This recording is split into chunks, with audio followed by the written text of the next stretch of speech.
ఉండి నీకు తెలియగలంది కష్టాలు పడ్డాడు. నీకు తెలిస్తే నన్ను కష్టపడిన ధైర్యంగా ఉండండి. దేవుడు మీకు నన్ను సరే ధైర్యంగా ఉండండి. రాజుగారు అన్ని చూసుకుంటారేమా? ఎప్పటి నుంచో ఢిల్లీకి రాజు గారికి తెలిస్తే నాకు కష్టాలు ఉండవని అన్ని ఛానల్లోనూ మా అమ్మ ఇంటర్వ్యూ ఇస్తుందండి. అంత మీరంటే దేవుడితో సమానమండి. ఇప్పుడు మీకు తెలిసింది.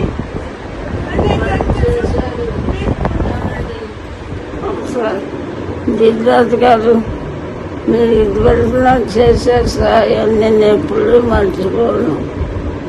రాజమండ్రి షూటింగ్లో ఉండి కూడా సరే ఆయాసపడదు, మాట్లాడద్దు, ధైర్యంగా ఉండండి. నేను చెప్తాను, రాజుగారితో చెప్తాను. మీరు పడుకోండి, రెస్ట్ తీసుకోండి. స్వచ్ఛంగా సహజంగా పోషకాలు నిండిన SRK డైరీ పాలు మరియు పాల పదార్థాలని ఎంచుకుందాం.